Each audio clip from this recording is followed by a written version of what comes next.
énergie territoriale. Je vous remercie. Bien, merci Monsieur Barret. Mes chers collègues, nous arrivons à la fin de ce débat. Monsieur Rouly, je suis désolé de vous contredire. Ce débat, il était important. Il était nécessaire. Si j'en juge à la qualité et la densité des interventions, il me semblait effectivement important que chacun puisse s'exprimer, éclairé évidemment par les 2 courriers que nous avons reçus de Monsieur le Préfet. Pourquoi le courrier du 4 décembre est important?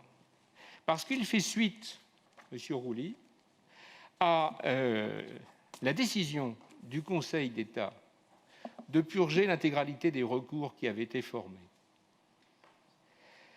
C'est pour cela que nous sommes là ce matin. C'est parce qu'il y a effectivement cette décision du Conseil d'État, et ensuite parce qu'il est important de donner, au titre du parallélisme des formes, la possibilité aux 3 collectivités territoriales de confirmer leur choix. Parce qu'il y a eu débat à l'intérieur des 3 collectivités départementales, contrairement à ce que vous dites. Parce que je ne suis plus conseiller métropolitain aujourd'hui, mais je l'ai été. Et je me souviens même être intervenu dans le débat afin de faire valoir les positions. J'étais à l'époque l'adjoint de Madame Flavigny. Nous avions développé les arguments en faveur du contournement Est. Donc il y a eu débat dans les 3 assemblées des 2 collectivités territoriales et l'établissement public de coopération intercommunale. Donc il était important que ce débat ait lieu, et le préfet du département de la Seine-Maritime est fondé à nous interroger. Et dans quelques instants, nous exprimerons notre choix, nous réitérerons nos choix. Alors, en synthèse, et je ne serai pas très long, mais en synthèse de ce qui a été dit, moi je relève 3 items, 3 volets en quelque sorte. Le premier, c'est la dimension économique du projet. Alors, vous permettrez à un chef d'entreprise depuis 38 ans de vous en dire un mot. Je ne vous ai pas entendu.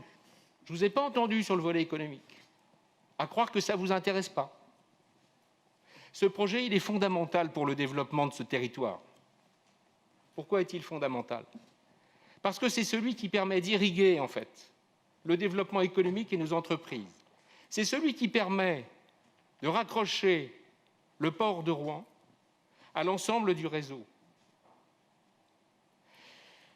Le port de Rouen est en développement.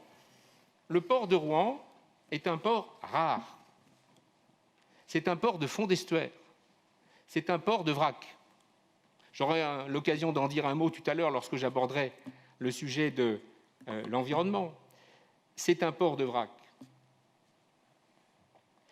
Il faut bien que ce port puisse être connecté. Il faut bien que ce port puisse être mis en réseau. Il faut bien que les marchandises qui arrivent au port de Rouen et les marchandises qui en repartent puissent y arriver. Alors effectivement, je constate dans vos différentes interventions que ça n'est pas votre préoccupation principale. Mais je constate malheureusement, et là c'est l'industriel qui vous parle, la désindustrialisation de ce territoire. Monsieur Barret, ça vous parle? Ça vous parle? Justement, ça va gréver 200 hectares sur Ouessel de terre le contournement Est. 300 hectares, Monsieur Barret, 300 hectares aujourd'hui de friches industrielles au cœur de la métropole qui ne sont pas valorisées. Ça vous dit quelque chose? Oui. Eh bien, il faudrait peut-être s'en occuper. 200 hectares qui vont être Il faudrait peut-être. Oui, mais justement. Donc il ne restera plus rien. Monsieur Barret, il faut s'en occuper. L'incantation, Monsieur Barret, l'incantation, c'est une chose. L'action, c'en est une autre. Voilà. Eh bien, donc, il faut bien pouvoir. Mais oui. Mais Monsieur Barret, l'économie. Monsieur Barret, s'il vous plaît, je ne vous ai pas interrompu. L'économie, c'est la réalité des choses. Pour pouvoir distribuer de la valeur, faut-il encore la produire? Pour lutter contre la pauvreté, faut-il encore créer de la valeur? Aujourd'hui, je ne vous ai pas entendu parler des entreprises, je ne vous ai pas entendu parler des besoins du territoire. Qu'est-ce qu'on veut? On veut avoir une métropole rouennaise demain, une espèce de réserve d'Indiens. Vous parliez de 50 ans, mais dans 50 ans, on va dire quoi? On va dire quoi à nos concitoyens? Qu'on a laissé filer? Mais l'économie aujourd'hui, elle est mondialisée. Ne vous en déplaise. Elle est mondialisée, l'économie aujourd'hui. On est en concurrence avec qui? Au moment où on parle d'un repas, on est en concurrence avec qui? Mais on est en concurrence avec tous les grands ports du monde. Il faut s'en donner les moyens. Vous connaissez, vous, un port qui n'est pas relié par la route, qui n'est pas relié par le fer, qui n'est pas relié par le fleuve et par la mer? La dimension multimodale, eh bien, il faut la défendre. Il faut la défendre. Il ne s'agit pas simplement de dire « demain, il n'y a plus de camions ». Personne n'est capable de dire ça, personne n'est capable d'illustrer ça. Bien évidemment qu'on aura toujours des camions. Et même si ces camions sont produits, si ces remorques sont tractées par des véhicules à hydrogène ou à l'électricité, mais il faudra toujours des camions pour apporter, pour retirer les marchandises. Ce qui fait la force de Rouen depuis 2000 ans, c'est son nœud, c'est sa capacité à être le point de rassemblement entre le nord, le sud, l'est et l'ouest. C'est ensuite, après, que Rouen est devenu une place industrielle. Mais au départ, ce sont bien les échanges qui créent la valeur ajoutée de la place de Rouen. Ce sont bien les échanges. Donc si vous retirez une fraction de la capacité à faire des échanges, vous tuez Rouen, vous tuez sa métropole, vous tuez sa capacité d'attractivité. C'est ça dont on parlera dans 50 ans, M. Barré. Et c'est là les reproches que pourraient nous faire nos successeurs demain. De dire, mais vous avez laissé toutes ces opportunités passer. Ça fait déjà 40 ans qu'on parle de ça. Quand j'ai créé ma première entreprise il y a 38 ans, on parlait déjà du contournement Est. Moi, quand j'entends mes collègues chefs d'entreprise, mais ils se posent sérieusement des questions. Et vous savez, quand la Chambre de commerce communique, ce n'est pas pour le plaisir, ce n'est pas par un problème de recherche de notoriété, c'est parce que les chambres de commerce, parce que les fédérations professionnelles, parce que celles et ceux qui créent de la valeur aujourd'hui s'interrogent. Allons-nous rester à Rouen? Allons-nous rester sur la métropole rouennaise? Quand j'entends les uns et les autres se prononcer sur Amazon, par exemple, c'est récent, de prendre des positions, alors qu'on va créer 1500 emplois, que c'est un élément extrêmement important pour le développement, il y en a d'autres. Alors qu'est-ce qu'on va faire à la place? On va laisser partir les entreprises les unes après les autres? Alors elles n'iront pas loin, elles iront en périphérie, elles iront dans le département de l'Eure, elles iront au Havre. Mais elles quitteront ce territoire, elles empêcheront ce territoire de créer de la valeur. Et quand on crée de la valeur, M. Barré, on crée de la valeur pour la distribuer. On crée de la valeur pour la distribuer, en particulier à ceux qui en ont besoin. Et ça permet au département de pouvoir poursuivre ses missions de solidarité. Alors il faut, au nom du développement économique, il faut ce contournement, il est indispensable. Deuxième élément de synthèse sur la circulation. Alors, je disais tout à l'heure, Rouen joue un rôle de centralité, à tel point que tout ce qui a été construit en matière de déplacement, de voirie, depuis l'époque gallo-romaine, converge vers le centre de Rouen. C'est comme ça. Toutes nos routes sont aujourd'hui des pénétrantes. Nous sommes la dernière ville de France, la dernière agglomération de France à fonctionner de la sorte. Je voyage comme vous tous. Je vois les grandes métropoles. Je ne vais pas les citer. Elles fonctionnent toutes sur le même modèle. Avec des contournements, des échangeurs, et ensuite, après, un réseau maillé de pénétrantes. Mais on ne construit pas des pénétrantes si on n'a pas un contournement. Il faut que le contournement puisse permettre quoi? D'éliminer tout le trafic de transit. C'est là l'enjeu essentiel du contournement Est en matière de circulation. Éviter le transit. Le passage de véhicules et a fortiori de camions qui n'ont rien à y faire et qui vont soit utiliser l'axe Copenhague-Lisbonne, axe structurant majeur, soit venir, M. Barré, vous le savez bien, sur votre commune, nous avons construit la rocade sud. C'est ce qui permet d'irriguer, c'est ce qui permettra d'irriguer demain, en particulier le port de Rouen. Et donc, il y a une partie du trafic qui doit effectivement venir sur le port de Rouen, à partir du contournement Est et du réseau. En clair, aujourd'hui, toutes les grandes agglomérations toutes les grandes agglomérations disposent d'un contournement. Pas pour le plaisir d'avoir un contournement, mais tout simplement parce que c'est absolument indispensable pour éviter le trafic de transit et permettre à ceux qui ont besoin, ensuite après, Mme Lucot-Avril y faisait référence, ont besoin ensuite après de rentrer dans la ville.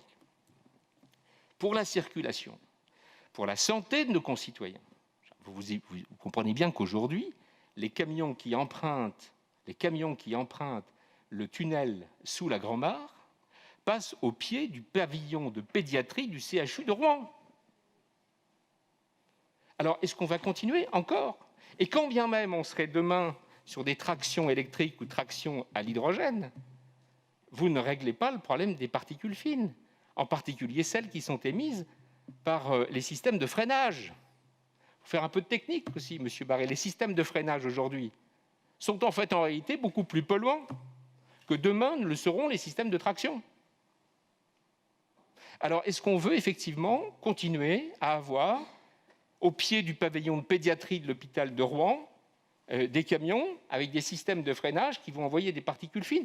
Écoutez, voilà, là aussi, dans 50 ans, on nous dira « mais vous n'avez pas pris les dispositions qui allaient bien. Vous avez laissé faire les choses. » Et puis, quelque sorte, la santé n'était peut-être pas votre priorité. Nous, c'est la nôtre. Et en plus, il s'avère que c'est une compétence qui ne nous est pas complètement étrangère. Peut-être surtout en ce moment. N'est-ce pas, M. Rouly? Troisième point de synthèse, celui de l'environnement. Je vous invite à relire avec beaucoup d'attention les 2 courriers que le préfet de Seine-Maritime nous a adressés. Ce projet, tel qu'il nous est présenté, il est particulièrement vertueux en matière d'environnement. Au-delà même de ce que je viens de dire concernant la circulation et l'émission des particules fines. Jean-Louis Rousselin a rappelé les compensations. Les compensations. 510 hectares de terres agricoles qui sont compensées. Enfin, de terres. Il n'y a pas que des terres agricoles, à peu près la moitié de terres agricoles. La compensation et une valeur ajoutée considérable qui est apportée autour de la compensation. Et je le disais il y a quelques instants, M. Barré, il y a des compensations aussi potentiellement à imaginer à l'intérieur même de la métropole. À partir des friches industrielles, il y a à peu près 300 hectares de friches industrielles aujourd'hui, sauf à avoir des projets. Mais quand j'entends effectivement les uns et les autres, avec les entreprises qui vont toutes partir les unes après les autres, effectivement, ce n'est pas 300 hectares de friches qu'on va avoir, c'est 600 hectares peut-être. En tous les cas, ça sera plus important que l'emprise du contournement. J'espère que non. J'espère que non, parce que la raison, j'espère, l'emportera dans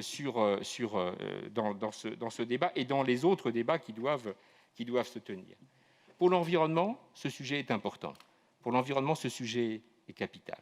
Pour ces 3 raisons, économique, de circulation, environnementale, il faut que ce contournement Est puisse se réaliser. Alors, M. Rouly, vous mettiez en cause l'intérêt de ce débat. Et puis, vous arriviez à votre conclusion qu'en fait, vous n'alliez pas prendre part au vote. Mais, je ne sais pas si vous avez bien entendu ce que vient de dire Mme Dutarte. Si j'ai bien entendu, Mme Dutarte, vous n'êtes pas favorable au contournement Est. Vous venez de nous dire, vous venez de faire un plaidoyer assez fourni, assez documenté, nous expliquant que il ne fallait surtout pas que le contournement Est se fasse. Mais, M. Rouly, si vous avez entendu comme moi Mme Dutarte, il faut voter contre. Il faut voter contre, il faut être cohérent. Il faut mettre en cohérence ce que vous dites et ce que vous allez faire. Ne pas prendre part au vote, ça veut dire que vous n'avez pas d'opinion sur le sujet. Alors, écoutez, M. Rouly, moi j'ai une image qui me traverse l'esprit. Vous me faites penser à un comprimé effervescent. Vous entrez dans ce sujet solidement, et Pascal Martin y faisait référence, toutes vos déclarations disant que c'est indispensable, que vous ne comprendriez pas que l'État ne suive pas ce projet, etc. J'ai regardé toutes les vidéos, monsieur.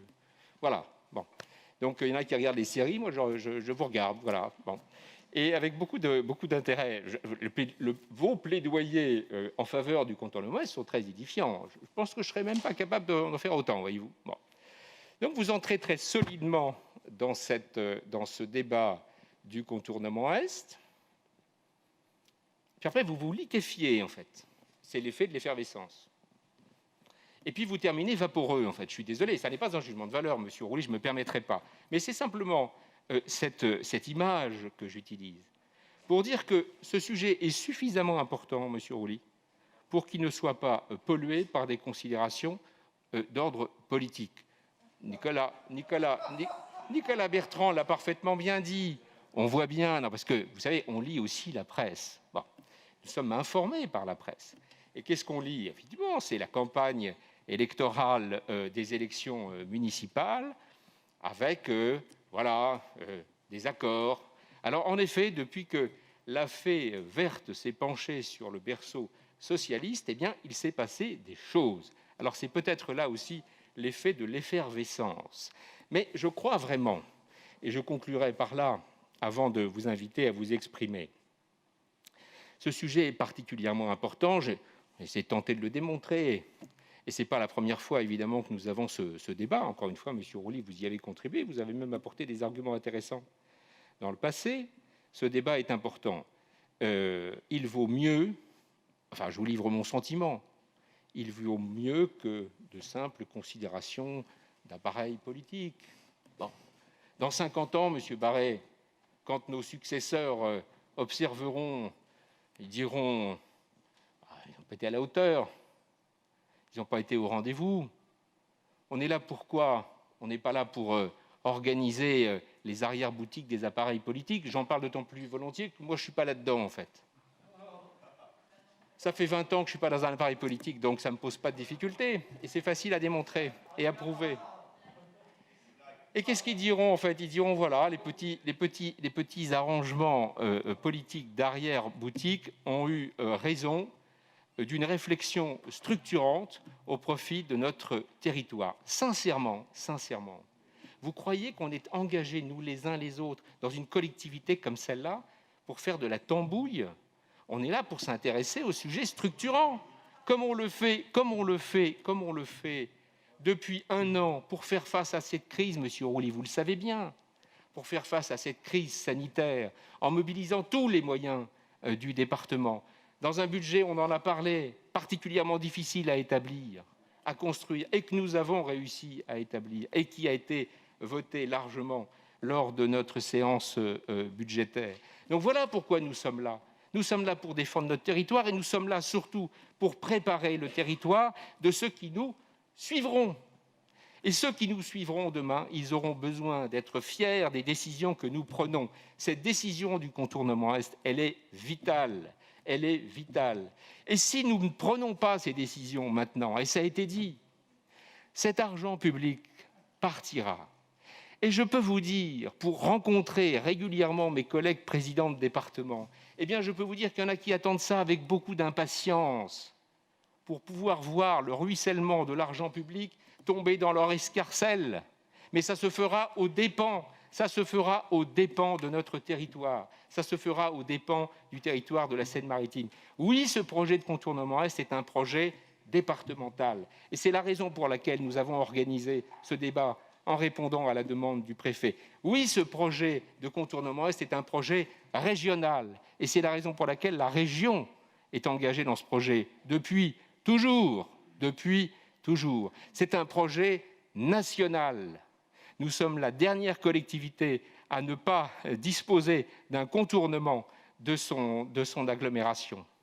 Donc nous devons réparer cela. Nous l'avons préparé, nous l'avons travaillé, nous l'avons construit.